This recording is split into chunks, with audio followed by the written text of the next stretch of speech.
안녕하십니까? 네, 반갑습니다. 오늘이 무슨 날인지 아시죠?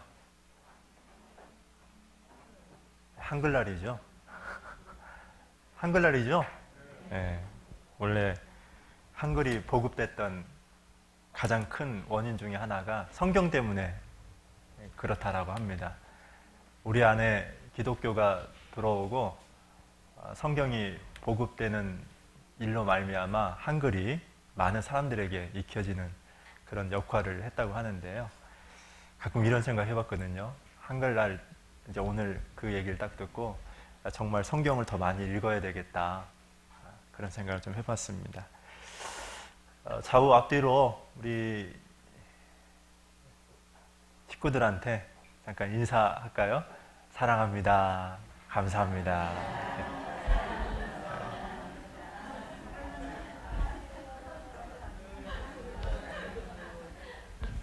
네. 그래도 좀 사랑하고 감사합니다 하니까 좀 기분 좋죠? 그죠? 아마 다음 주부터 우리 강준구 형제님이 할 겁니다. 오늘 제가 대신했고요. 잠깐 기도하고 시작하도록 하겠습니다. 사랑과 은혜가 많으신 하나님 감사합니다.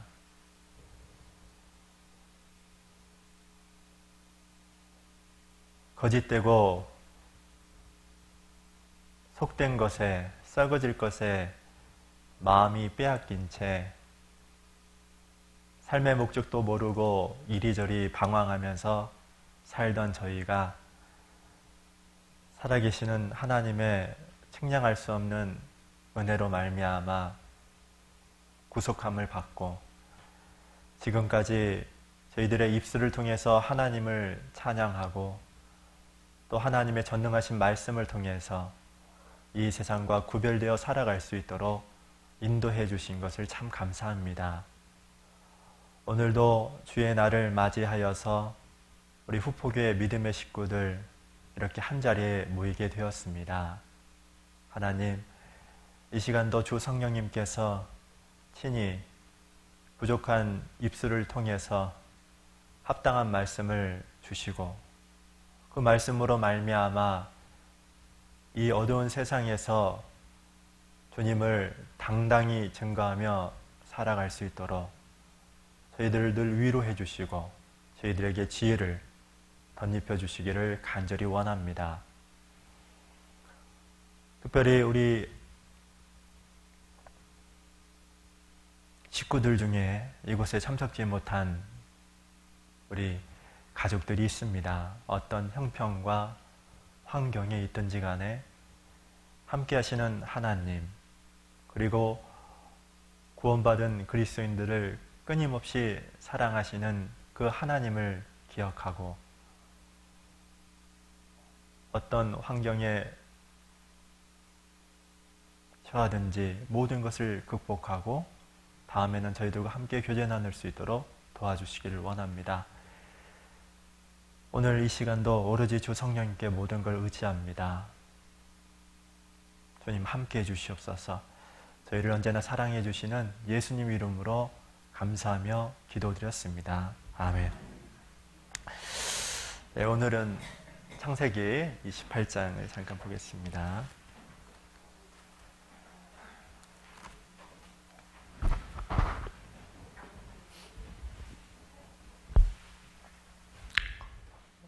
창세기 28장 10절부터 19절까지인데요. 여기를 교독을 좀 하겠습니다. 창세기 28장 10절부터입니다.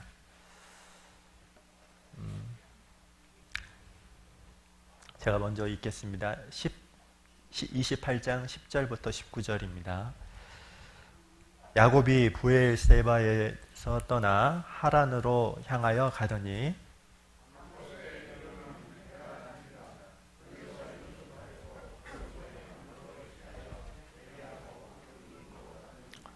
꿈에 본즉 사닥다리가 땅 위에 섰는데 그 꼭대기가 하늘에 닿았고 또 본즉 하나님의 사자가 그 위에서 오르락 내리락 하고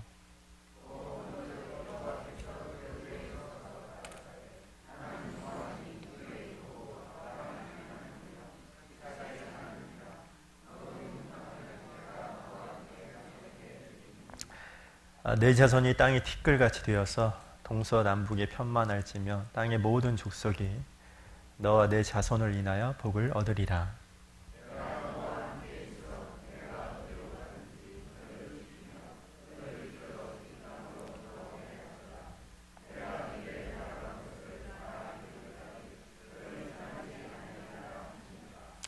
야곱이 잠이 깨어 가로되 여호와께서 과연 여기 계시거늘 내가 알지 못하였도다.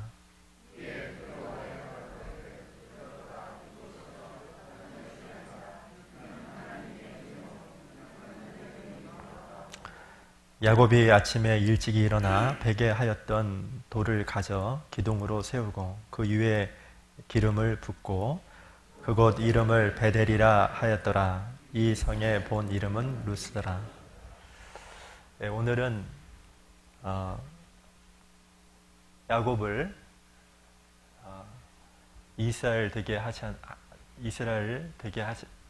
이스라엘로 만들게 하신 하나님이라는 주제를 가지고 야곱의 삶을 통해서 신앙생활 가운데에서 하나님이 우리에게 주시는 교훈을 좀 깊이 좀 생각해보는 그런 시간을 갖도록 하겠습니다. 세상에서 이렇게 많은 그리스도인들이 있는데 그리스도인들한테 성경에서 어떤 사람이 가장 좋냐라고 물어볼 때 혹은 우리가 체육대회를 할 때 팀명이 있잖아요. 그때 어떤 팀명을 선택할까 이렇게 질문했을 때 야곱이요 이렇게 말하는 사람은 없죠. 그죠? 난 야곱이 성경에서 제일 좋아요. 이런 사람 있나요? 우리 팀은 야곱이야. 이런 팀 없죠? 대부분 다윗이나 바울이나 보통 이럽니다. 그래서 그리스도인들 가정 가운데에서 자기 자녀의 이름을 야곱이라고 짓는 이름은 거의 없습니다. 원래 야곱이라는 뜻 자체는 얄싹하다, 간사하다, 속이다 이런 별로 안 좋은 뜻을 가지고 있는데 어떤 부모가 그 좋지 않은 의미를 가지고 있는 이 야곱이라는 이름을 짓도록 하겠습니까? 그런데 사실 이 성경 속에 나와 있는 이 야곱의 생애를 딱 보면 우리에게 상당히 위로가 됩니다. 왜 위로가 되는지 아세요? 우리가 야곱보다는 좀 낫거든요. 이렇게 딱 보면은 그래도 우리는 야곱보다는 좀 나은데 그런데 이 야곱을 통해서 참 하나님이 정말로 감동을 저에게 주셨던 말씀들이 있습니다. 오늘은 이제 그걸 좀 깊이 생각해 보자는 겁니다. 먼저 28장 10절 말씀에 있는 것처럼 야곱은 형을 속입니다. 장자의 명분을 취하는 것 때문에. 그리고 또 아버지를 속이죠. 그래서 하나님의 축복을 가로채기 위해서 아버지를 속임으로 말미암아 이제 엄마 아빠를 떠나서 어쩔 수 없이 하란이라는 곳을 향해서 떠나게 되는 이 과정이 함께 읽었던 내용이었습니다. 이 브엘세바 본인이 살고 있었던 곳에서 하란까지는 약 800km 정도 되는데요. 800km 하면 뭔 말인지 잘 모르겠죠? 서울에서 부산까지가 500km입니다. 일단 그것만 아십시오. 그러면 이 야곱은 어쩔 수 없이 사실 이 야곱은 구원받은 사람들의 모형입니다. 이 사람 구원받은 대표적인 사람인데 이 사람이 장자의 명분을 취했는데 그것으로 말미암아 이제 하란이라는 곳을 가게 되었습니다. 원래 유대인들에게는 세 가지 법이 있습니다. 세 가지 법이 뭐냐면, 물론 여러 가지 법이 있는데요. 첫 번째가 음식법, 코시어라고 하죠. 그래서 음식을 아무거나 먹는 게 아닙니다. 그리고 또 하나가 무엇이냐면 정결법이라는 게 있죠. 그래서 항상 이렇게 식사하기 전에 혹은 밥 먹고 나서 뭐 하죠? 손을 씻습니다, 그들은. 아셨죠? 근데 손을 씻는데 그냥 이렇게 떨어진 물에다 손을 씻는 게 아니라 지나는 물 있죠? 냇물 같은 거 있죠? 그걸 다 받아가지고 그걸 손을 씻거든요. 그러니까 이 사실 유대인들이 이렇게 병에 잘 걸리지 않았던 이유가 있습니다. 그 정결법이라는 게 있거든요. 그리고 또 하나는 뭐냐면 나그네 환대법이라는 게 있습니다. 그래서 어느 동네 사람이 있는지 자기 마을에 나그네가 오면은 그들을 환대하는 법이 있습니다. 그 대표적으로 나그네를 환대해서 엄청난 상상할 수 없는 축복을 받았던 대표적인 사람이 창세기 18장에 나오는 아브라함이죠. 그런데 중요한 것은 이 본문에 나와 있는 것처럼 야곱이라는 사람은 나그네입니다. 그런데 그가 어느 한 사람도 그를 받아줄 수 없는, 그래서 어쩔 수 없이 돌을 베개로 삼아서 지금 잘 수밖에 없는. 근데 이때 나이가 또 몇 살이냐? 황일에 맞더니 77입니다. 몇 살이라고요? 혹시 77, 죄송합니다. 77세 이상 되시는 분, 약간 손 한번 들어보시겠어요? 별로 안 드시네. 우리 김칠복 기사님밖에 없어요? 우리 최덕봉 어르신하고 전노미 어르신하고 딱 지금 세 분 계시네. 우리 박등희 최노머니. 그러니까 지금 이때 나이가요. 여러분 아셔야 될 게, 지금 10절에 나오는 이 야곱의 나이가 젊은 사람이 아니라 77입니다. 여러분 생각해 보세요. 77세 나이에 돌을 베개 삼아서 아무도 없이, 말 그대로 고독, 외로움 그 자체를 깊이 느끼면서 잠을 잔다고 생각해 보세요. 노숙합니다. 참 끔찍하죠? 그런데 여기 중요한 게 있죠. 12절 같이 한번 읽어보죠. 시작. 꿈에 본즉 사닥다리가 땅 위에 섰는데 그 꼭대기가 하늘에 닿았고, 또 본즉 하나님의 사자가 그 위에서 오르락 내리락 하고. 잠을 자고 있는데 꿈을 꿨습니다. 그 꿈 내용이 뭐냐면, 원래 사닥다리는 역할이 뭐죠?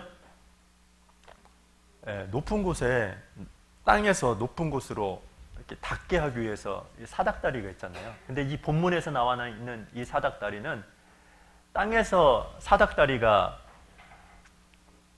위를 향해서 든 게 아니라 하늘에서 이 사닥다리가 내립니다. 사실 이 사닥다리는 요한복음 1장 51절에서도 예수님께서 이 얘기를 똑같이 하거든요. 뭐라고 얘기하냐면,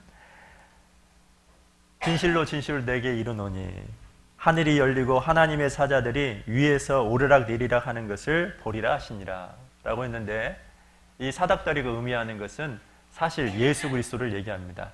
하나님과 사람 사이에 중보자 되시는 유일한 분, 예수 그리스도를 얘기하는데, 즉 이 사닥다리가 의미하는 가장 큰 우리에게 주는 교훈은 무엇이냐면, 야곱에게, 우리에게 뭘 의미하냐면, 야곱, 네가 어디로 가든지 내가 함께하고 내가 너를 보호하고 너를 너가 지켜주겠다. 사실 이런 의미를 이 사닥다리가 내포하고 있습니다. 그래서 이 사닥다리 꿈을 본 이후에 하나님께서 동일한 말씀을 하시죠. 여기 15절 한번 같이 읽어볼까요? 15절입니다. 시작. 내가 너와 함께 있어 내가 어디로 가든지 너를 지키며 너를 이끌어 이 땅으로 돌아오게 할지라. 내가 내게 허락한 것을 다 이루기까지 너를 떠나지 아니하리라 하신지라. 여기 보시면 14절부터 15절까지는 하나님께서 야곱에게 주신 축복에 관련된 내용들을 언급했습니다. 그 중에 가장 중요한 것이 무엇이냐면 15절, 내가 너와 뭐라고요? 함께 있어. 너와 늘 동행하겠다. 구원받은 사람들의 가장 큰 특권이 무엇입니까? 하나님과의 동행이죠. 그리고 또 여기 나와 있는 것처럼 네가 어디로 가든지 너를 지키며 보호해 주시겠다. 그런데 여기서 이해 안 되는 게 딱 하나 있죠. 너를 이끌어 이 땅으로 뭐 한다고요? 돌아오게 할지라. 이 말씀을 읽는데요, 이해가 안 되는 거예요.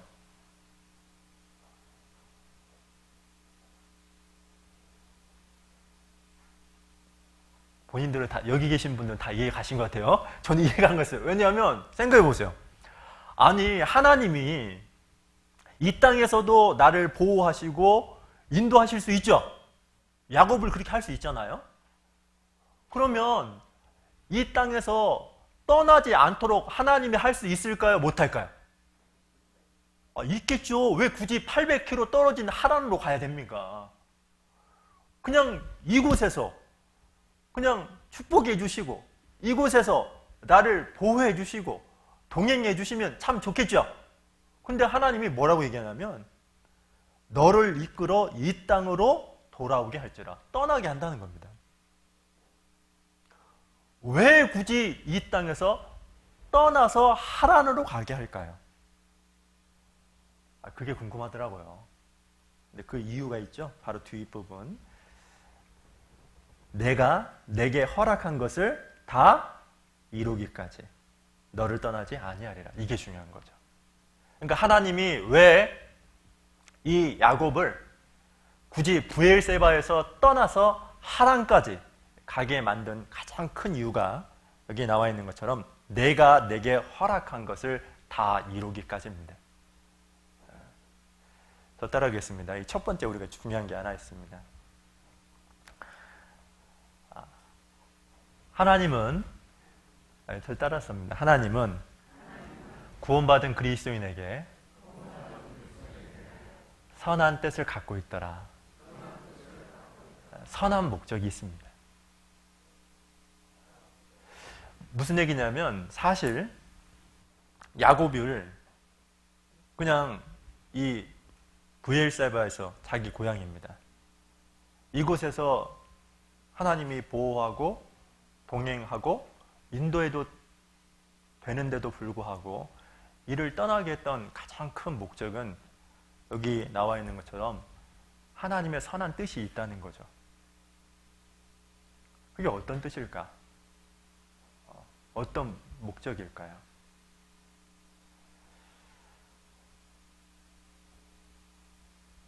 사실 하나님은 야곱을 이스라엘로 만들게 하기 위해서, 야곱의 이름이 뜻이 뭐라고요? 속이는 자, 그런 뜻입니다.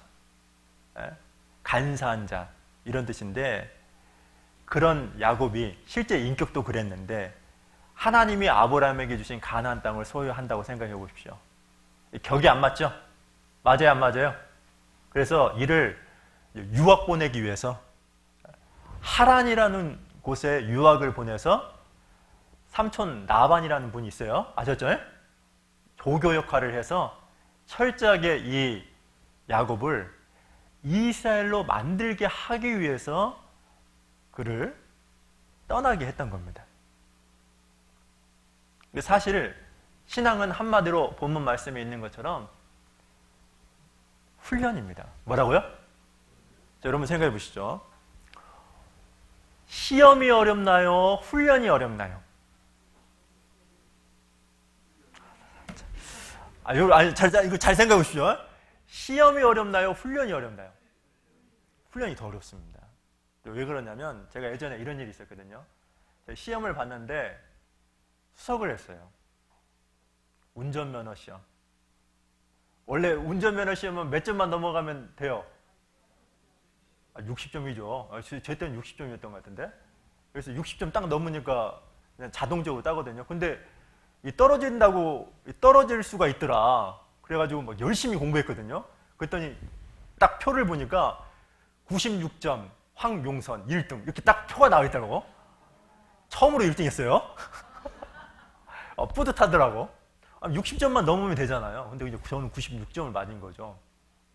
그런데 이 시험하고 훈련은 다른 거죠. 훈련이라는 건 뭐냐면 목표가 될 때까지 이루는 겁니다. 그잖아요. 그러니까 훈련은 어렵죠. 하나님이 왜 이 야곱을 그 먼 하란까지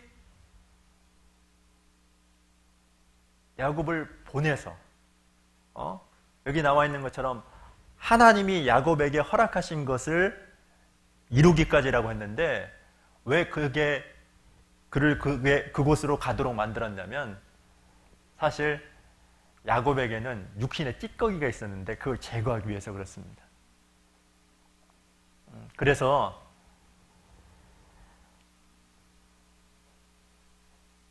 창세기 31장입니다. 잠깐 보죠. 40절입니다. 보겠습니다. 오늘은 야곱 전체를 볼 겁니다.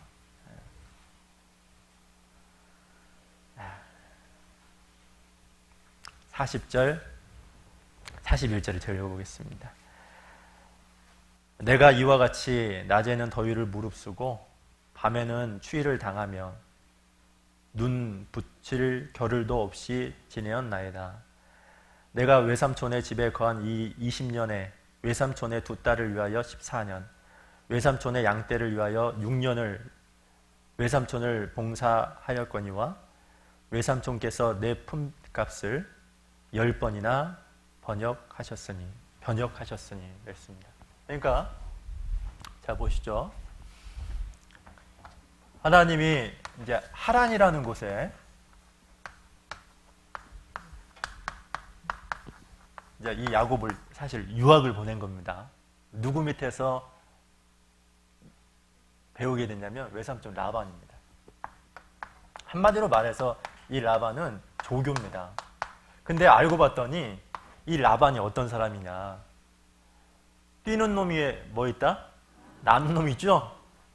더 속이는 자였어요. 그래가지고 어떤 일이 있냐면 이 라반 밑에서 20년 동안 철저하게 배웠어요. 뭘 배웠냐? 다른 게 아니라 이 야곱이 11번을 속임을 당합니다. 가장 큰 속임이 뭐냐면 이걸 거예요. 원래는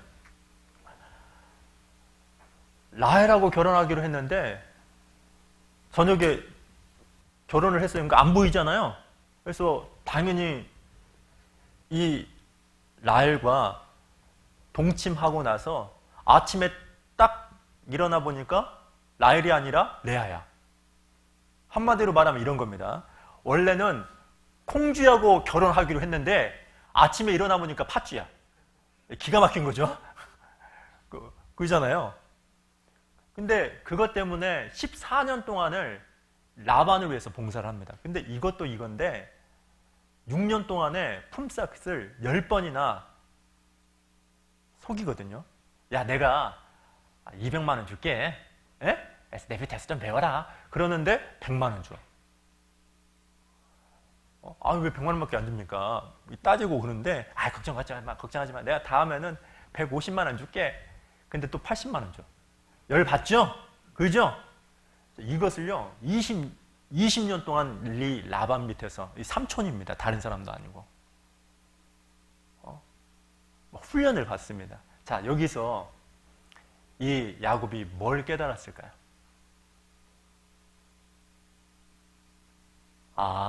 형의 마음이 그랬겠구나. 아버지의 마음이 그랬겠구나.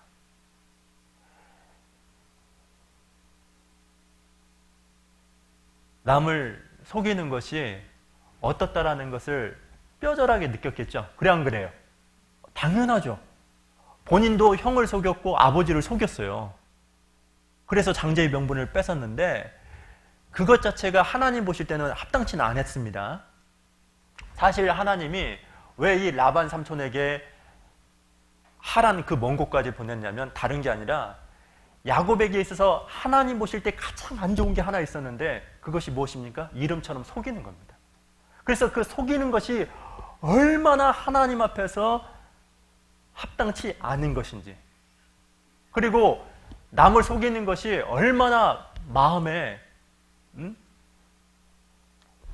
뼈저리게 안 좋다라는 걸 심겨주기 위해서 그러하여금 어떻냐? 보낸 거죠. 그래서 첫 번째 우리가 반드시 기억해야 될 것은 신앙은 훈련입니다. 뭐라고요? 훈련 받는 겁니다. 이 세상에서 하나님이 야곱을 하란에 보내서 라반을 통해서 끊임없이 훈련시켰던 것처럼 우리도 육신의 찢기가 있는데 하나님 보실 때 합당치 않은 게 있습니다. 끊임없이 이 세상에 살아가면서 그것에 훈련시키는 그런 과정 가운데 우리가 살아가고 있어요. 자, 그런데 여기 창세기 33장을 잠깐 보죠.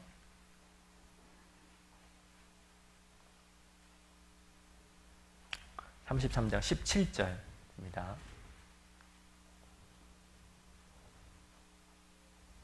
17절부터 20절까지 같이 한번 또 읽어보겠습니다. 야곱은 숫곳에 이르러 자기를 위하여 집을 짓고 짐승을 위하여 우릿간을 지은 고로 그 땅 이름을 숫곳이라 부르더라. 야곱이 밧단 하란에서부터 평안히 가나안 땅 세겜성에 이르러 성 앞에 그 장막을 치고 그 장막 친 밭을 세겜의 아비 하몰의 아들들의 손에서 은 100개로 사고 거기 단을 쌓고 그 이름을 엘렐로헤 이스라엘이라 하였더라. 여기 보시면 이제 하란에서 20년 동안 있다가 분이엘, 이 분이엘에서 하나님을 만나죠. 하나님을 만나가지고 하나님과 씨름을 해요. 씨름을 해다가 하나님께서 환덕뼈를 딱 쳐가지고 이 환덕뼈가 그 골절이 됩니다. 그래서 그때부터 쩔뚝쩔뚝거리게 되죠. 그런 다음에 어떤 일이 있었냐면은 분이엘에서 원래는 이 야곱이 베델로 가야 되거든요. 아까 그 돌베개 했던 장소 있죠? 그곳을 어디냐면 그곳이 바로 베델이었어요. 이 베델이라는 말은 무슨 뜻이냐면 하나님의 집이란 뜻입니다. 하나님을 이곳에서 만났기 때문에 이곳에서 서원을 했어요. 내가 이곳에 오면 하나님을 위해서 전을 짓겠습니다. 그리고 내가 하나님을 위해서 11조를 바치겠습니다. 나름대로 여기에서 서원을 했는데 원래는 하란을 거쳐서 분이엘, 여기서 하나님을 만났다고 했죠. 그러면 당연히 어디를 가야 된다고요? 베델로 가야 돼요. 근데 베델로 가지 않고 어디로 갔냐면 지금 본문에 나와 있는 것처럼 숫곳, 그리고 이곳에 얼마 있지 않다가 바로 세겜이라는 곳에 갑니다. 근데 이곳에 도착을 했을 때는 하나님이 이 야곱에게 엄청난 축복을 해줬어요. 어떤 축복을 해줬냐? 야곱이 20년 동안에 악착같이 일한 결과 엄청난 재산을 얻습니다. 상상할 수 없는 부를 가지고 뿐만 아니라 아내가 몇 명이냐? 몇 명이죠? 저는 뭐 4명이라는 말을 딱 듣고요. 참 힘들겠다 이 생각이 들더라고. 한 사람도 힘들잖아요. 별로 안 힘들다고 그러죠?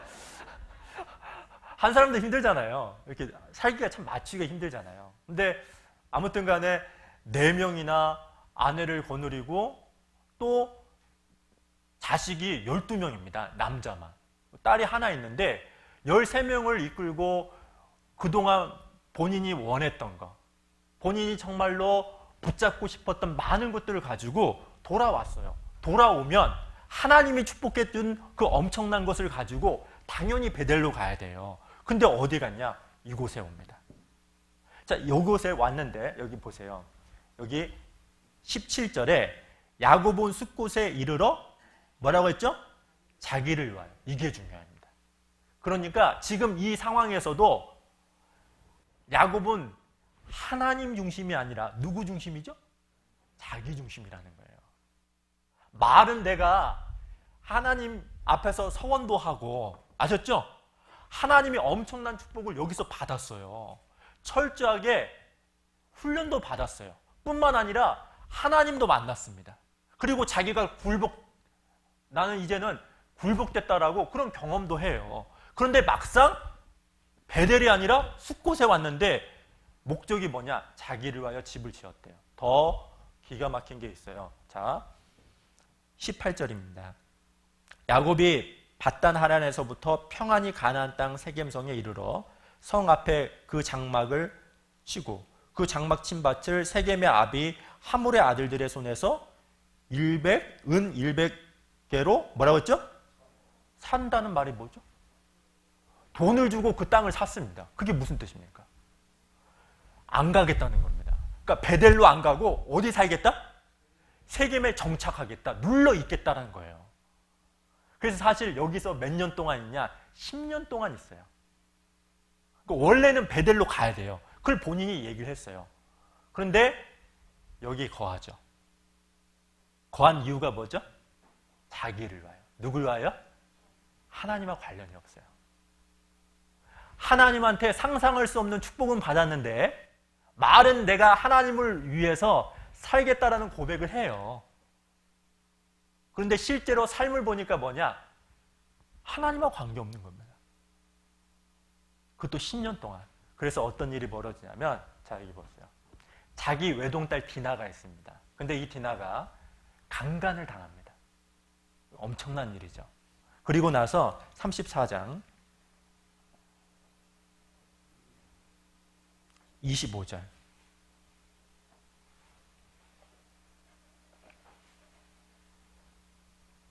자, 제가 읽어볼게요. 제3일에 미쳐 그들이 고통할 때 야곱의 두 아들 디나의 오라비 시므온과 레위가 각기 칼을 가지고 가서 부지 중에 성을 엄습하여 그 모든 남자를 죽이고.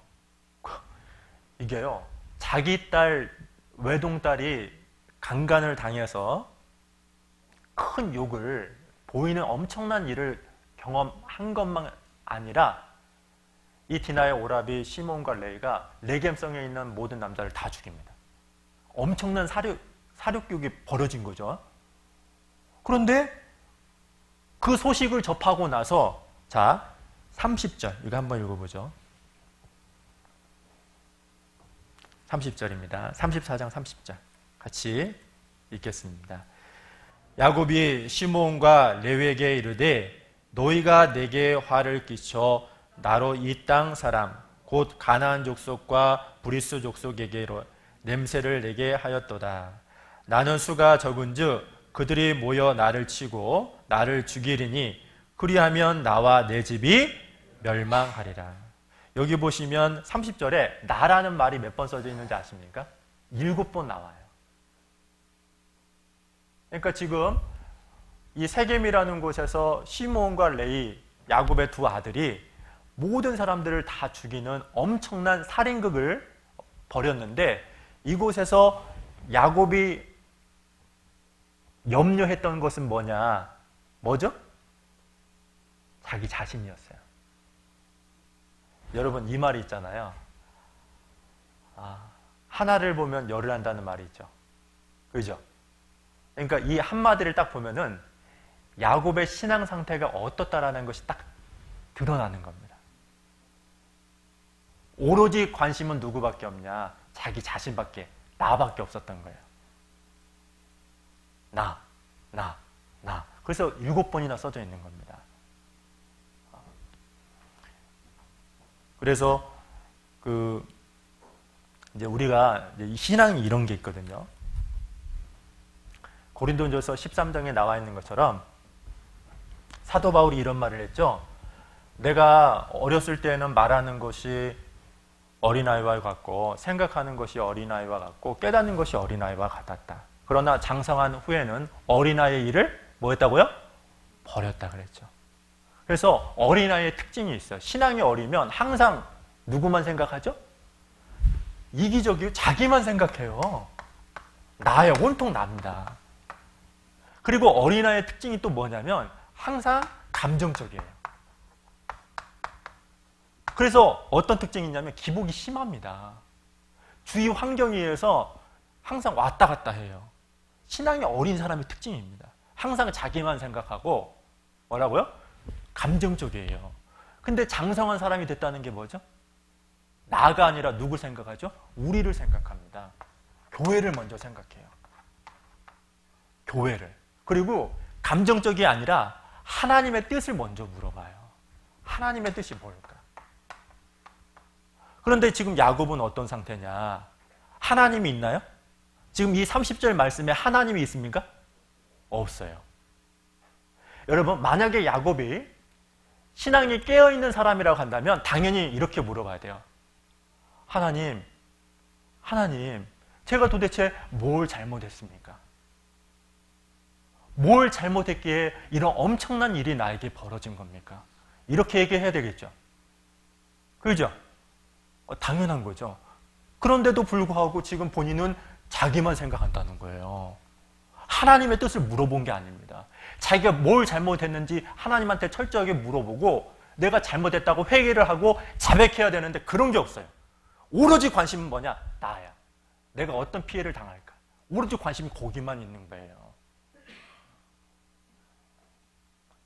물질이 중요한 게 아닙니다. 여러분, 이 사람은 물질적인 축복은 하나님께 받았어요. 제가 지난번에 이상민 목사님이 이런 말을 하더라고요. 제가 이제 항상 물어보거든요. 목사님, 목회할 때 주의할 게 뭐가 있나요? 이렇게 물어봤는데 목사님 4가지를 얘기해 주시더라고요. 그 중에 하나가 뭐냐면 목회는 경험이야. 이렇게 들어요. 아무리 이론적으로 알고 있다 할지라도 경험하지 않으면 목사님 것이 아니래요.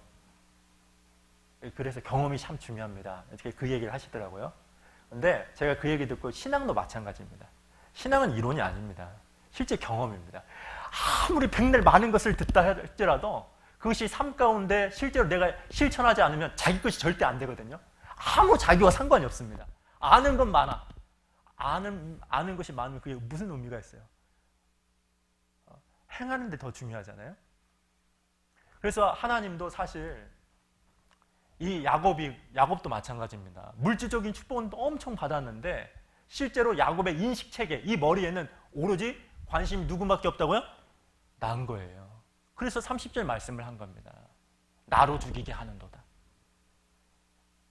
그래서 하나님이 10년 동안 이 세겜에 살던 이 야곱을 끄집어내서 어디로 옮기냐? 처음 약속했던 베델로 옮겨요. 자, 여기 보시죠. 자, 성경 찾아볼까요? 바로 밑에죠. 35장 1절입니다.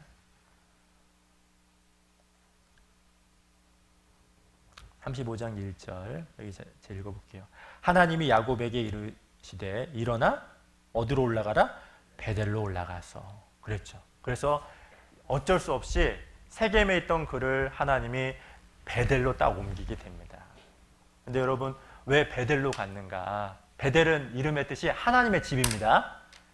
그러니까 이 베델로 갔다라는 말은 무슨 뜻이냐면 하나님을 기억하라는 뜻이에요. 뭐라고요? 하나님을 기억하라는 거예요. 그래서 베델로 간 이후에 어떤 일이 벌어졌느냐? 놀랍게도 자기가 20년 동안에 악착까지 번 모든 재산을 다 잃어요. 다 잃어요. 그리고 자기가 그토록 사랑했던 라헬도 죽임을 당합니다. 하나님이 숨을 거둬갔어요. 그리고 또 어떤 일이 있었냐면은 자기 몸보다도 더 사랑했던 요셉이 죽었다는 비보를 듣습니다. 지금 3가지 엄청난 경험을 한 거죠. 재산도 다 잃고요. 빈털터리가 되고 자기가 사랑했던 라헬도 죽임을 당하고 그리고 자기 몸보다도 더 소중하게 여겼던 요셉이 죽임을 당했다는 비보를 듣게 됩니다. 다 가져가요. 하나님께서. 그동안 모았던 것을 다 가져가게 하십니다. 왜 가져갔을까?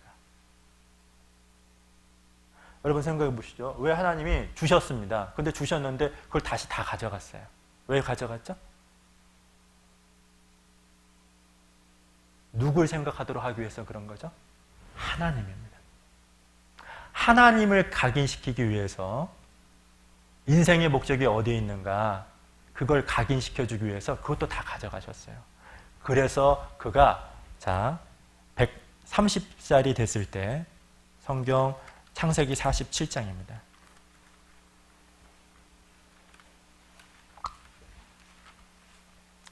창세기 47장 7절이에요. 자, 이때 나이 이제 이때 베델을 거쳐서 이제 애굽에 가거든요. 애굽에 갑니다. 애굽에 가서 이 애굽에 바로라는 사람을 만나게 됩니다. 그 바로가 누구냐면 쉽게 얘기하면은 우리나라로 얘기하면 대통령과 같은 사람을 만나게 돼요. 근데 그때 이 야곱이 이렇게 얘기를 하죠. 7절. 이 한마디에도 뭐가 담겨 있냐면 야곱의 신앙이 이 말에 담겨 있습니다. 이 행동에. 자, 7절 같이 읽어볼까요? 시작.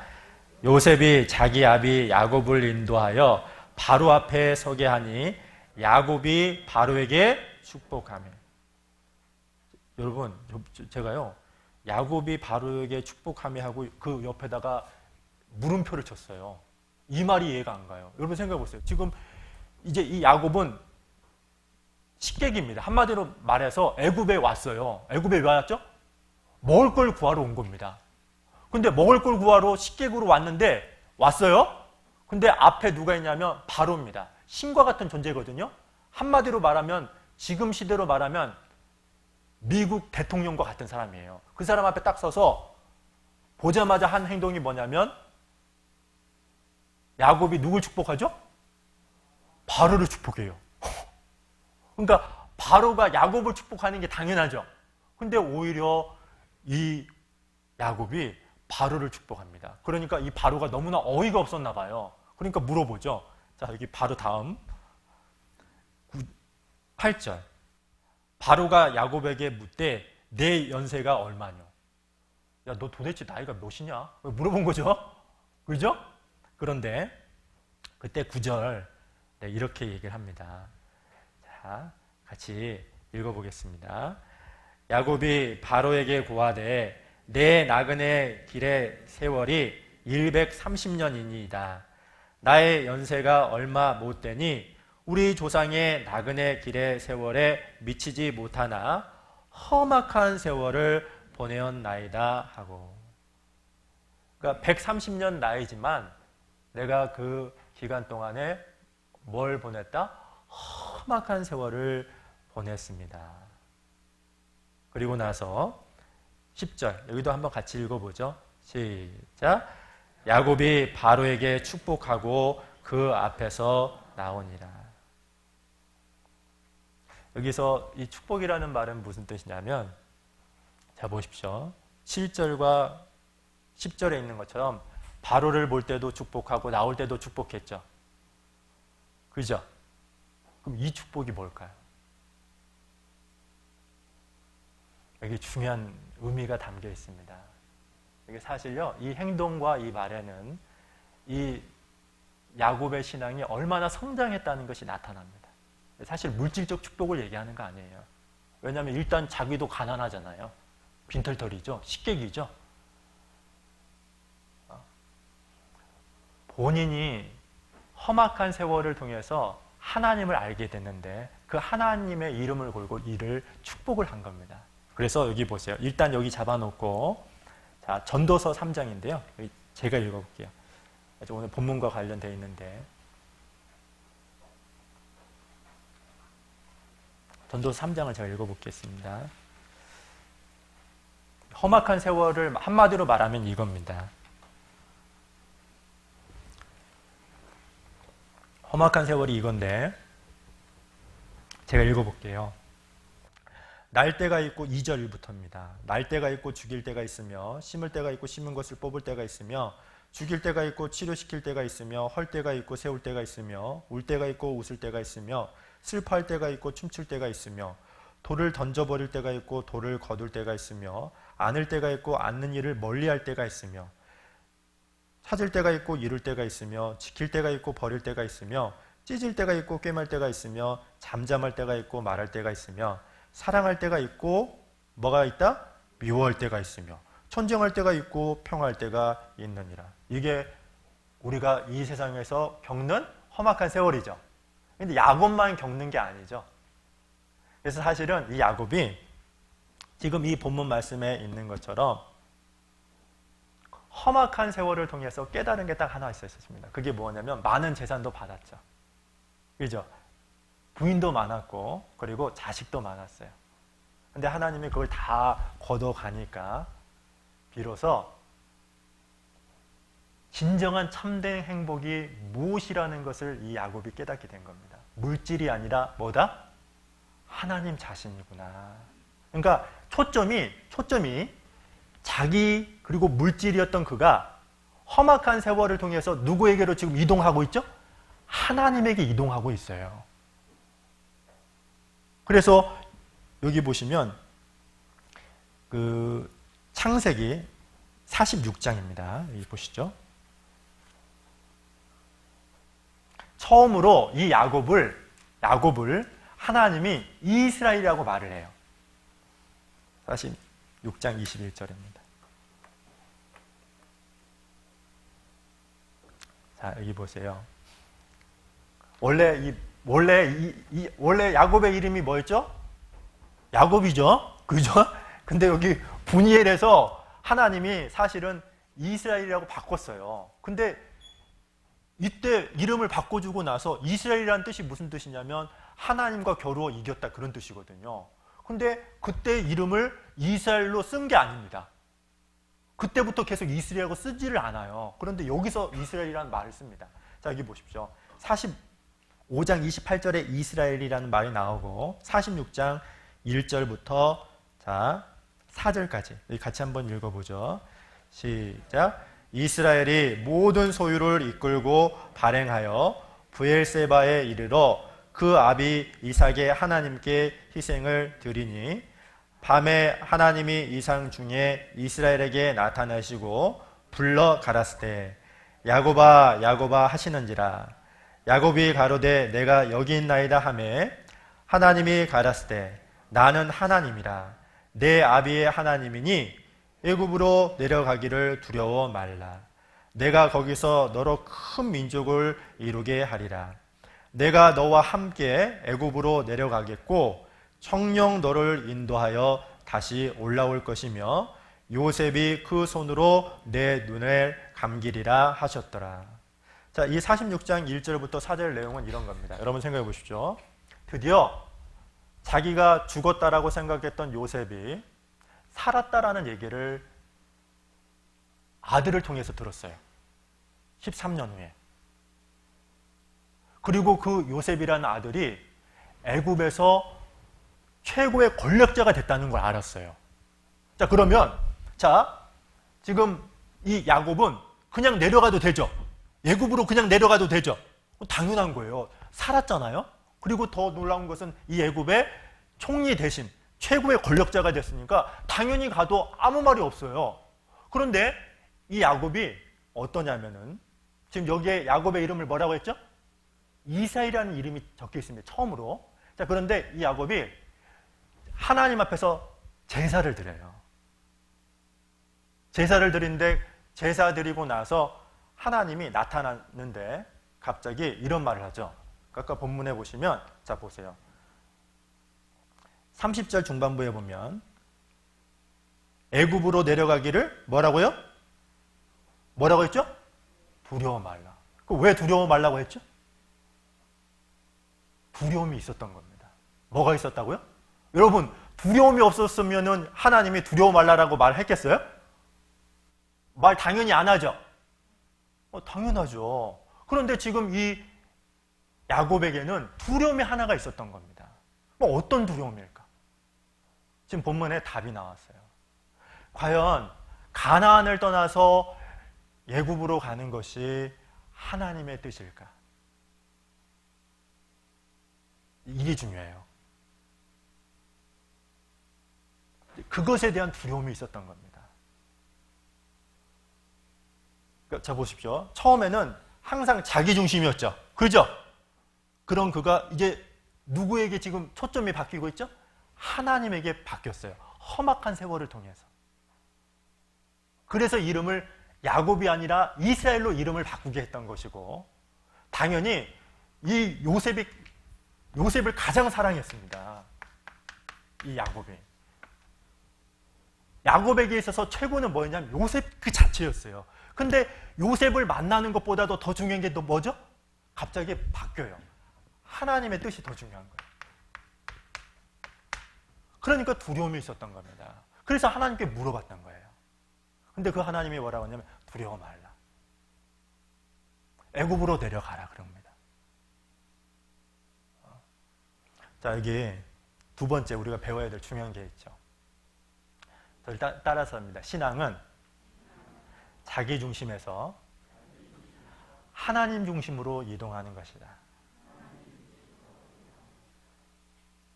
처음에는 자기만 생각했습니다. 근데 중요한 건 지금 이 기간이 몇 년이냐? 제가 얼핏 계산해 보니까요. 77살, 그러니까 130 마이너스 77이거든요. 그럼 총 몇이죠? 53년입니다. 그러니까 53년에 이거 딱 하나 배운 겁니다. 험악한 세월을 통해서 야곱이 딱 깨달은 게 뭐냐면, 아, 나보다 더 중요한 것이 하나님이고 하나님 뜻이 더 중요한 거구나. 이걸 딱 자각하게 돼요. 그래서 이 야곱이 기도 가운데 하나님께 물어봤는데 하나님께서 가라 그랬던 겁니다. 여기 보세요. 잠언을 잠깐 보죠. 잠언 3장을 보겠습니다.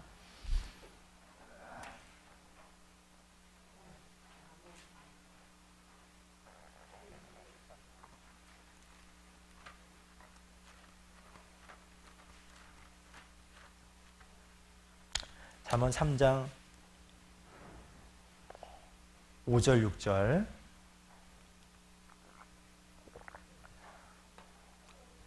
같이 한번 읽어보죠. 시작. 너는 마음을 다하여 여호와를 의뢰하고 내 명철을 의지하지 말라. 너는 범사에 그를 인정하라. 그리하면 내 길을 지도하시리라. 이 말씀 잘 아시죠? 그죠? 근데 여러분 보세요. 머리로 우리가 지금 읽었는데 이 가슴과 머리 사이에 한 약 30cm라고도 하죠. 그죠? 그런데 이 머리로 읽었던 이 말씀이 자기 마음에 새기기 위해서는요, 수십 년의 기간이 걸려요.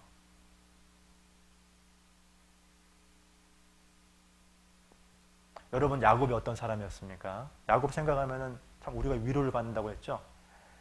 목적을 이루기 위해서는 수단 방법을 가리지 않았던 사람입니다. 그리고 자기가 한번 움켜쥔 것은요, 절대로 누구에게 빼앗기지 않았던 사람이고, 그리고 하나님 뜻보다도 자기의 욕망이나 자기의 계획, 자기 경험, 자기 지식을 더 중요하게 여겼던 사람이에요. 말은 하나님이라고 해요. 그런 그가 요셉보다도 뭘 더 중요하게 여겼다고요? 하나님의 뜻이었어요. 그래서 두려워하는 마음이 있었던 거예요. 내가 과연 애굽으로 가는 것이 하나님의 뜻에 합당한 건가? 가나안을 떠나는 것이 그게 정말 하나님 보실 때 옳은 것인가? 합당한 것인가? 근데 그 하나님이 답을 줬죠.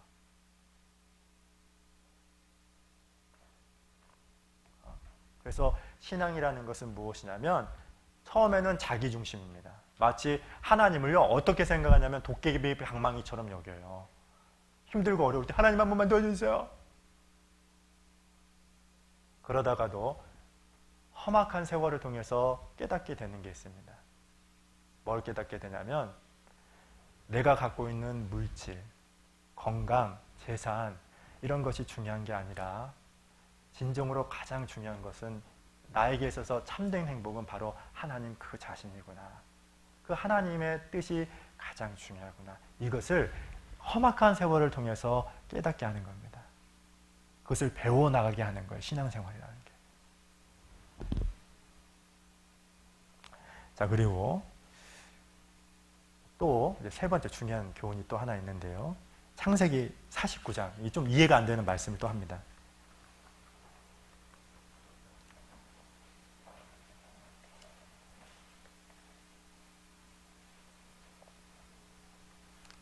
창세기 49장. 이제 야곱이 유언을 합니다. 이제 죽기 얼마 전에 이제 유언을 가족들에게 하는데 49장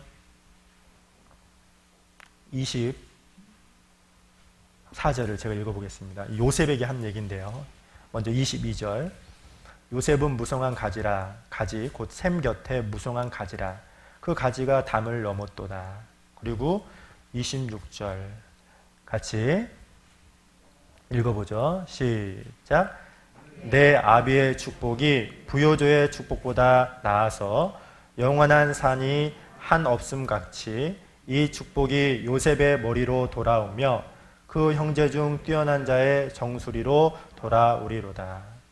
여기 보시면 내 아비의 축복이 내 부요조의 축복보다 뭐다고 했죠? 이게 무슨 뜻이죠? 아니 이게 무슨 뜻이냐면 이런 겁니다. 지금 요셉에게 축복을 하는데요. 축복을 하는데 여기 내 아비가 누구죠? 야곱입니다. 아셨죠? 야곱의 축복이 내 부요조의 축복보다 낫답니다. 이 부요조가 누굽니까? 아브라함과 이삭을 얘기하는 겁니다. 그러니까 나의 축복이 누구보다 많다고요? 아브라함과 이삭의 축복보다 많다는 거예요. 그러면은 여기서 말하는 이 축복은 뭘 얘기하는 걸까? 물질적인 축복 아닙니다. 아셨죠? 왜 물질적인 축복이 아니죠? 지금 이 상황에서도 사실 이 야곱이 가지고 있었던 건 아무것도 없어요. 다 이 애굽에 내려와 가지고 애굽 왕 바로가 다 준 거거든요. 그러니까 완전히 빈털털이었습니다. 그런데 자기의 축복이 아브라함과 이삭의 축복보다 더 낫답니다. 여기서 말하는 축복이라는 게 뭐냐면 하나님을 아는 경험을 얘기하는 겁니다. 그러니까 사실 이 야곱은 험악한 세월 동안에 하나님 앞에 두드러 맞아가지고 아브라함이 하나님을 알았던 것보다도 자기가 하나님을 알았던 게 더 많았던 겁니다. 우리가 보통 이런 게 있죠. 학교에서 이렇게 모범생인 경우는 그 부모님 별로 안 부르죠? 그죠? 근데 학교에서 막 문제를 일으키는 학생들은 부모님 계속 부르죠? 그러면 계속 부모님이 거기 갈 거 아닙니까? 그러면 가다 보면은 선생님 이름도 알게 되고, 그죠? 그리고 선생님과 대화하면서 선생님이 어떤 분이라는 것을 알게 되죠.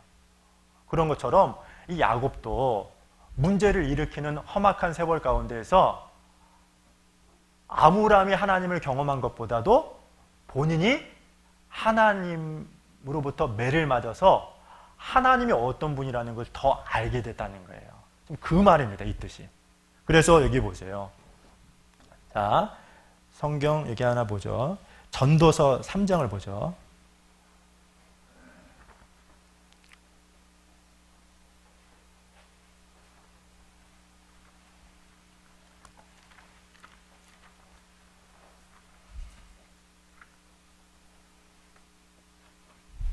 전도 3장.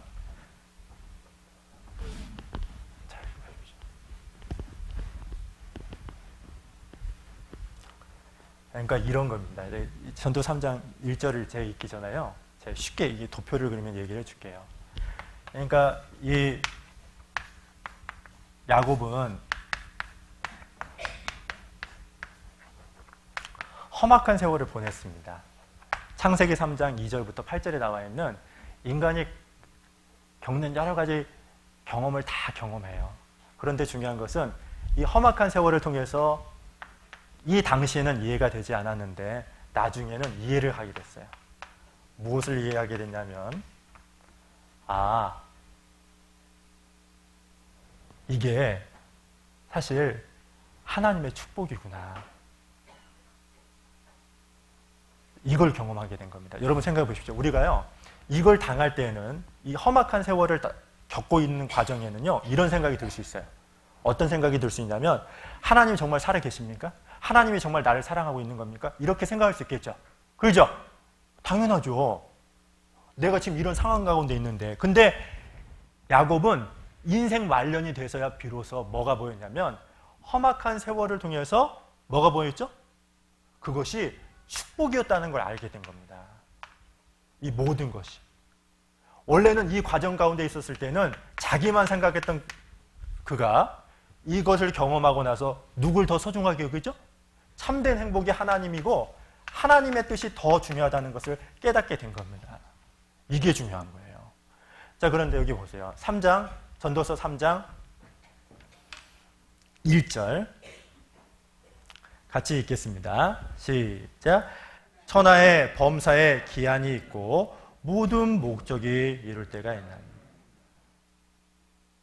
범사에 모든 일에는 기한이 있고 뭐가 있다고요? 모든 목적이 있답니다. 선한 뜻이 있대요. 하나님의 선한 뜻이 있답니다. 여러분, 우리에게 여기서 중요한 교훈이 하나 있습니다. 그게 무엇이냐면 이런 거예요. 자, 여러분 보십시오. 우리도 이 세상에 살다 보면은 이런 것을 겪죠. 이런 걸 겪습니다. 그런데 여기 딱 보십시오. 이런 것을 겪는데 이런 것을 겪을 때 일단 첫 번째, 하나님은 날 사랑한다. 그리고 또 하나님은 이걸 통해서 지금 나와 있는 것처럼 모든 목적이라고 했죠. 하나님의 선한 목적, 뜻이 있다. 이걸 딱 마음에 새기고 있으면 지금은 이해가 되지 않는다 할지라도, 내가 납득할 수 없다 할지라도 이거 견뎌내요. 견뎌냅니다. 이것을 성경에서 뭐라고 하냐? 형통이라고 그래요. 이 형통이라는 말이 여러분 알아야 될 게 무엇이냐면 육신적인 복을 받는 거, 이걸 형통이라고 하는 게 아닙니다. 어떤 최악의 환경 가운데 있다 할지라도 이 두 가지를 믿고 이 환경을 극복하는 것을 형통이라고 하는 거예요. 그런데 만약에 이런 것이 없으면 어떻게 되냐? 야곱이 그랬던 것처럼 나로 왜 죽게 만드느냐? 자기 자녀들이 지금 칼분이 일어나가지고 여러 명 죽였죠. 근데 그 순간에도 하나님 생각하는 게 아니라 누구 생각합니까? 자기만 생각하죠. 막 불평하고 원망해요.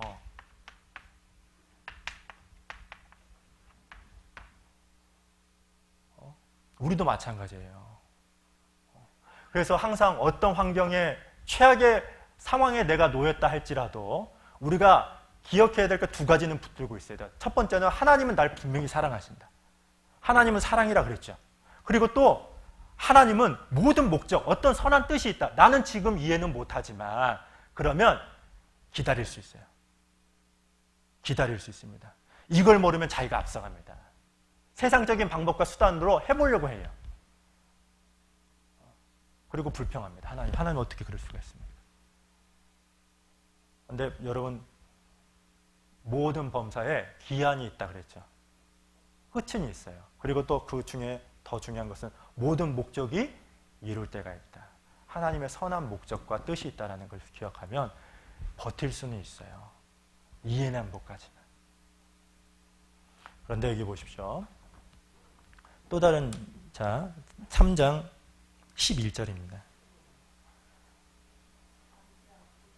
11절. 네. 같이 11절도 읽어보겠습니다.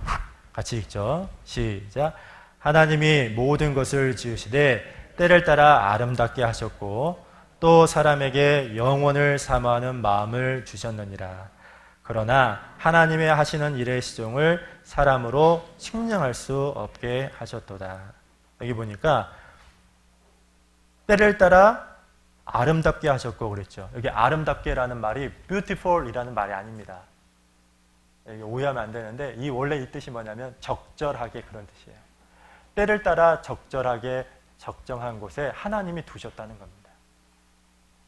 그래서 우리가 기억해야 될 것은 무엇이냐면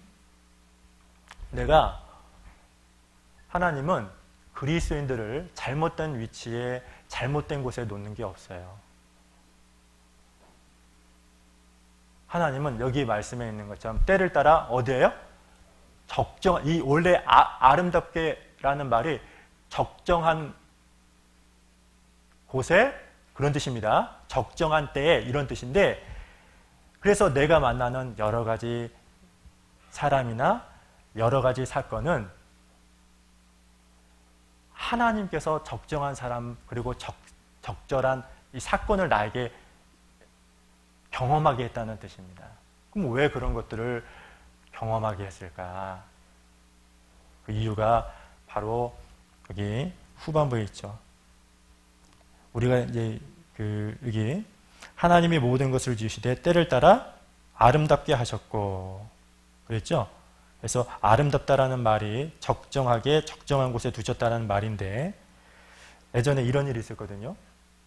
제가 책을 읽다가 이 본문하고 지금 관련 있는 내용인데 앤드류 머레이라는 아주 유명하신 분이 있습니다. 아주 유명하신 목사님인데 이분이 왜 유명하냐면 겸손에 대한 책을 여러 권 썼어요. 그래서 겸손하면 이 사람에 관련된 책을 많이 있는데 이 사람이 겸손에 대해서 정의하기를 이렇게 정의를 했습니다. 뭐라고 하냐면 겸손은 내게 일어난 일들에 대해서 이상하게 생각하지 않는 것이다. 제가 다시 한번 얘기할게요. 겸손은 내게 일어난 일들에 대해서 뭐라고요? 이상하게 생각하지 않는 거래요. 즉 내가 처한 환경, 내 가정, 내 직장. 하나님, 내가 왜 이런 남편을 뒀어요? 하나님, 왜 내가 이런 자식들을 내 아들로, 내 자녀로 삼았습니까? 왜 내가 이 직장 안에서 이런 사람들을 만나게 되었습니까? 이런 생각을 안 하는 게 겸손이래요. 여기 11절 하나님이 모든 것을 지으시되 때를 따라 뭐 했다고요? 뭐 했다고요? 이거 기억해야 됩니다. 아름답게라는 말이 뷰티풀이 아니라고 했죠. 적정한 때, 적절한 곳에 그런 뜻입니다. 그래서 내가 만나는 여러 가지 환경은 하나님이 최고의 환경으로 조성해 놨다는 거예요. 나는 이해를 못해요. 근데 내가 믿을 수 있는 건 뭐라고 했죠? 뭐라고 했죠? 하나님은 사랑이다. 그리고 하나님의 선한 목적이 있다. 그러면 형통할 수 있단 말입니다. 버틸 수가 있어요. 기다릴 수 있어요. 근데 이것을 모르면 불평하고 원망합니다.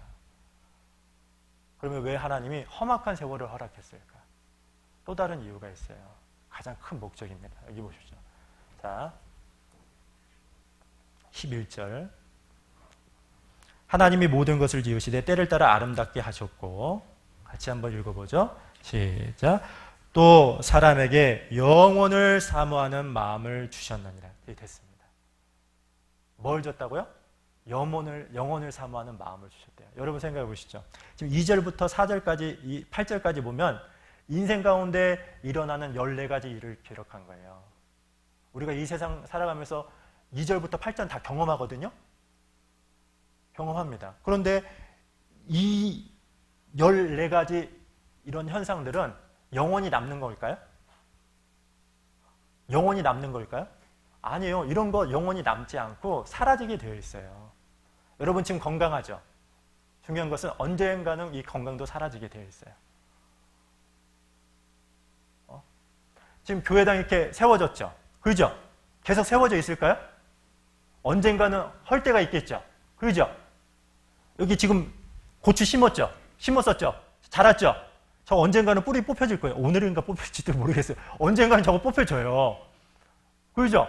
심은 것이 있으면 뽑을 때가 있고 세워진 것이 있으면 헐 때가 있고 태어났으면 죽을 때가 있어요. 이것은 보편적인 겁니다. 그리고 이것은 사라지는 거예요. 근데 여기 나와 있는 것처럼 또 사람에게 뭘 줬냐? 영혼을 사모하는 마음을 주셨다는 말이 무슨 뜻이죠?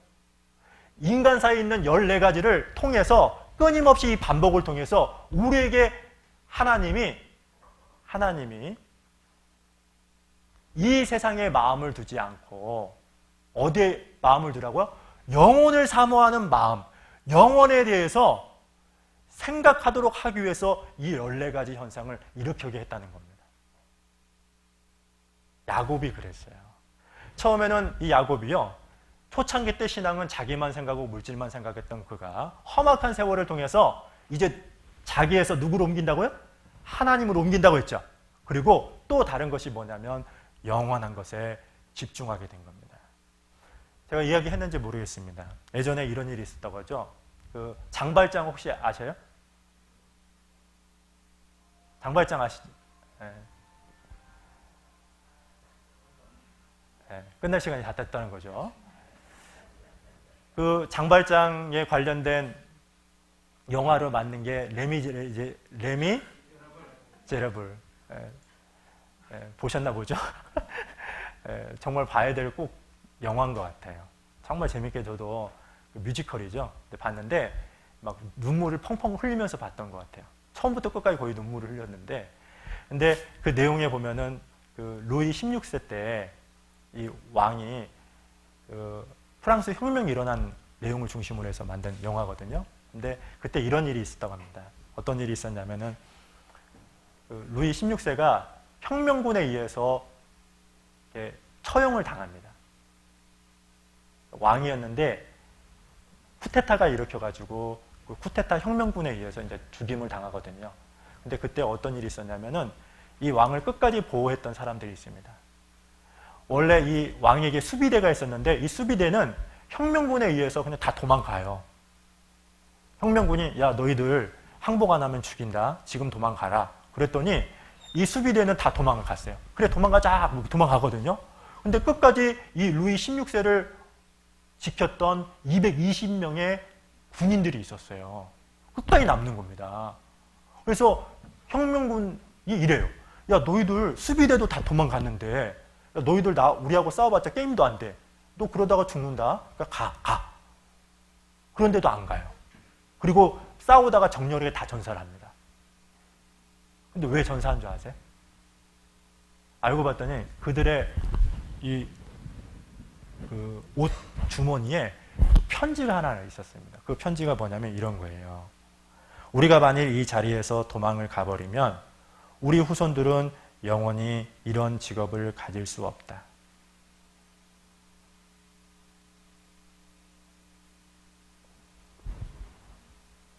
알고 봤더니 이 사람들이 누구냐면 스위스 용병이었던 겁니다.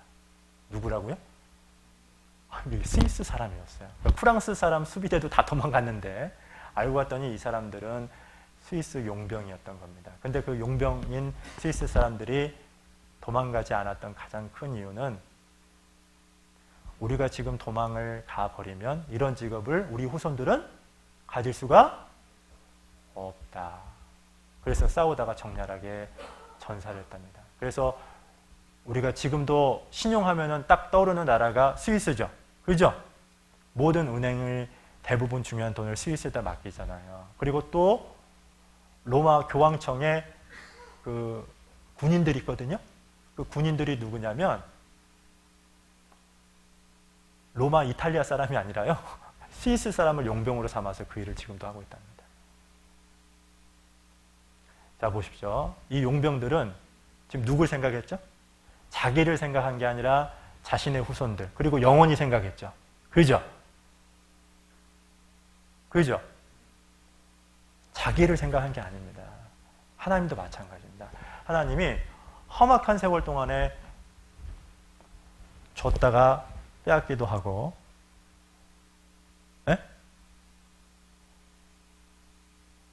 그리고 갑자기 뭔가 얻었는데 그것을 취하기도 하고 이런 것을 경험을 하게 합니다. 왜 경험을 계속해서 끊임없이 반복하게 하느냐. 영원한 것에 투자라는 겁니다. 영원한 것을 사모하고 그것을 깨닫도록 하기 위해서 그런 거예요. 그래서 실제로 이런 일이 있었답니다. 그 사회학자 토니 캠블러라는 사람이 90세 이상 되었던 그 할아버지 할머니들에게 설문조사를 했대요. 그 설문조사가 어떤 내용이냐면 이런 거랍니다. 인생을 다시 한번 산다면 어떤 인생을 살고 싶습니까? 이런 질문한 겁니다. 그랬더니 그 세 가지가 나왔는데 여러 가지 대답 중에 첫 번째가 이런 말이었답니다. 내가 다시 한번 인생을 산다면 나는 사랑하는 가족들과 시간을 많이 보내고 싶습니다. 그래 안 그래요? 최덕봉 씨? 예? 그런 마음 있어요? 있어요? 별로 없는 것 같은데. 그리고 또 하나는 뭐라고 했냐면 너무 한 가지 일에 몰두하다가 인생을 다 소모해 버렸다는 이유로 내가 다시 한번 인생을 산다면 여러 가지를 경험하고 싶습니다. 당연하겠죠? 갑자기 나이 많이 드신 분들 동감하시나 모르겠습니다. 근데 또 세 번째, 마지막으로 설문조사 가운데 나왔던 답 중에 가장 많은 답이 뭐였냐면 이런 거였답니다. 영원한 것을 좀 남겼으면 좋겠다. 영원한 것을 좀 남겼으면 좋겠다.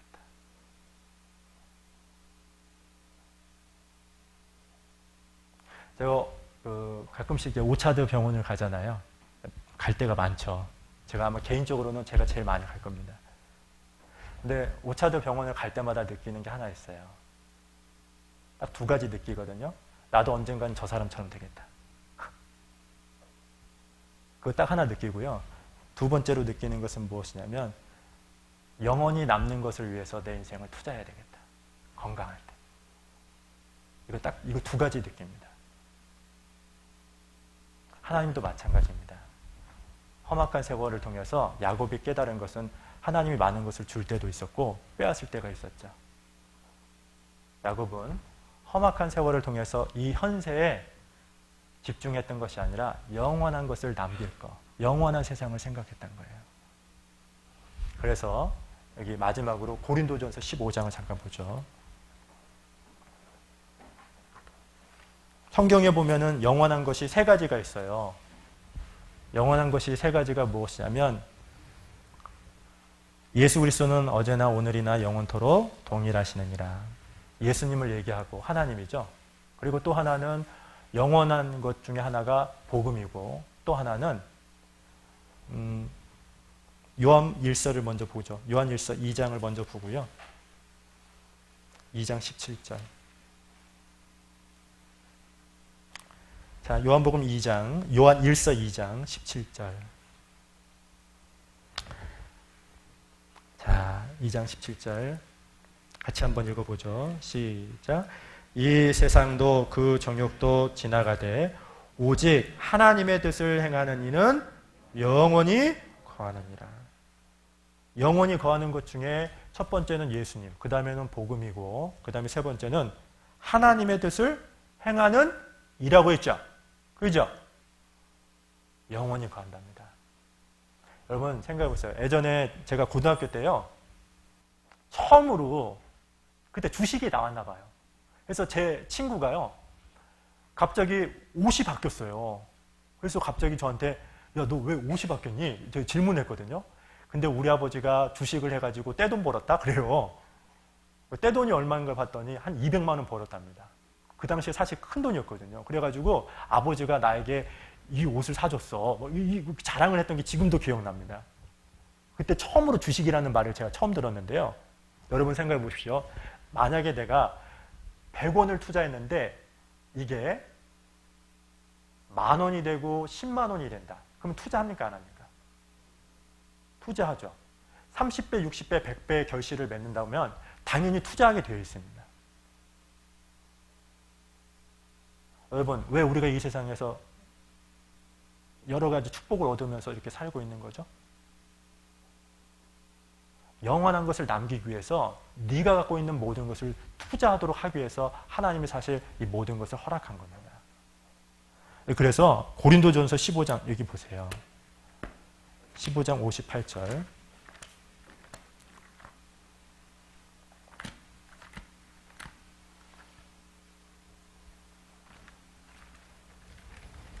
고린도전서 15장. 제가 읽어볼게요. 58절, 15장 58절입니다. 그러므로 내 사랑하는 형제들아 경고하며 흔들리지 말며 항상 주의 일에 더욱 힘쓰는 자들이 되라. 자, 여기 보십시오. 경고하며 흔들리지 말며. 거기에다 밑줄 한번 쳐보시겠습니까? 흔들릴 수 있으니까 그럽니다. 알았죠? 알았죠? 언제든지 흔들릴 수 있기 때문에 그렇습니다. 그리고 두 번째로는 항상, 이 중요합니다. 항상. 때때로가 아니죠. 항상 그렇게 하라는 거죠. 세 번째, 주의 일에, 그 다음 뭐죠? 더욱. 뭐라고요? 더욱 힘쓰는 자들이 되라. 왜 힘쓰는 자들이 되라고 했죠? 경고하며 흔들리지 말고 항상, 더욱 이유가 있습니다. 이는, 같이 읽겠습니다. 너희 수고가 주 안에서 헛되지 않은 것을 알미니라. 이 모든 것은 영원합니다. 그런데 성경을 보면은 나는 이만큼 투자했는데 하나님은 얼만큼 주죠? 이만큼 준다는 게예요.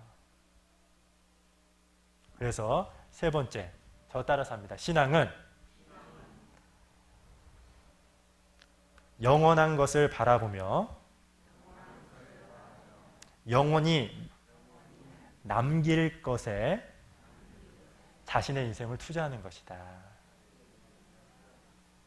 이해가시죠?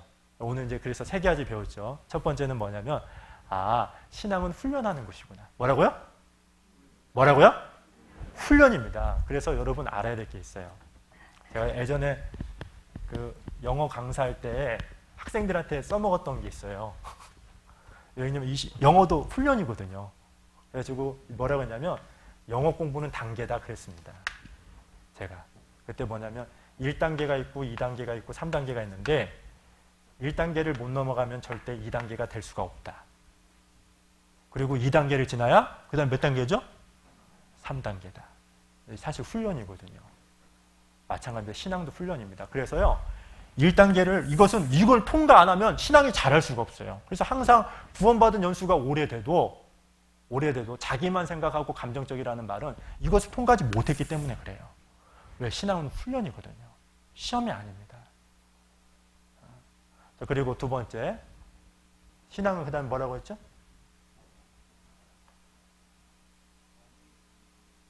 그래요. 자기 중심에서 누구 중심으로 이동하는 것이다? 하나님 중심으로 이동하는 것이다. 그래서 야곱은 항상 자기였는데 마지막에는 누가 더 중요하게 여겼죠? 자기 아들 요셉보다도 하나님의 뜻을 더 중요하게 여겼죠. 그래서 하나님께 물어봤던 거죠.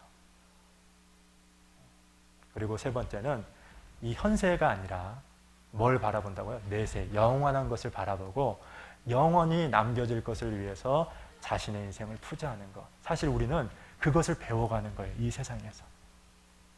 여러분, 야곱은요, 몇 년 동안 그걸 배웠냐면 53년 동안 배웠습니다. 몇 년이요? 구원받은 지 나 53년 이상 됐다. 그런 분 없죠? 그러니까 우리는 사실 좀 잘하고 있는 거죠. 그 정도는 안 됐으니까. 아무쪼록 그러더라도 우리는, 야곱은 사실 우리에게 위로가 된다고 했잖아요.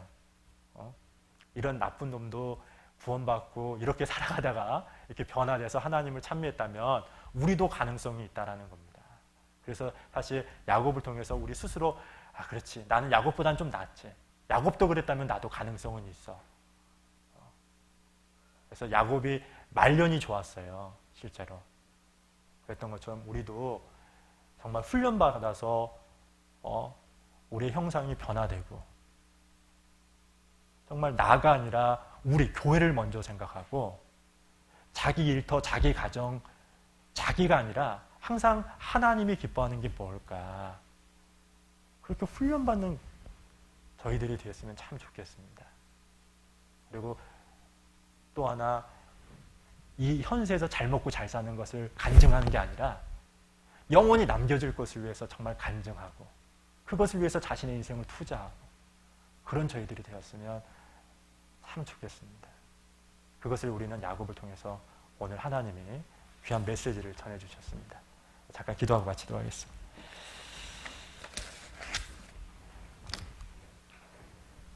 살아계신 하나님 감사합니다. 오늘 야곱을 이스라엘로 만드신 하나님을 통해서 몇 가지 중요한 교훈을 배우게 되었습니다.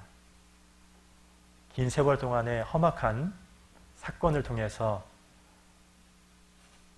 소중한 메시지를 야곱의 삶을 통해서 가르쳐 주신 주님. 우리는 야곱처럼 실수하고 실패를 통해서 배우는 것이 아니라 실제 하나님께서 성경을 통해서 가르쳐 주신 그 교훈을 마음에 깊이 새기고 항상 예수 그리스도의 인격을 닮아가고 내가 아니라 늘 하나님의 선한 뜻을 먼저 물어보고 그러 이 현세에서 썩어질 것을 위해서 살아가는 것이 아니라 우리의 인생을 영원히 남겨질 것을 위해서 살아가는 저희 후포교회 식구들이 될 수 있도록 하나님께서 도와주시길 원합니다. 특별히 저희들 대신해서 꽈일길 교회를 섬기고 계시는 우리 김상혜 목사님, 또 신경선 목사님, 그리고 그와 관련된 가족들 늘 지켜주시고 어떤 형편과 상황이 있든지 간에 더 힘있게 주의 복음을 전하고 주님의 몸된 교회를 세워나가는 그 일에 더욱더 소중하게 쓰임받을 수 있도록 인도해 주시옵소서. 오늘 이후에도 남아있는 모든 교제도 주 성령님께 의지합니다. 함께해 주시옵소서. 저희를 언제나 사랑해 주시는 예수님 이름으로 감사하며 기도드렸습니다. 아멘.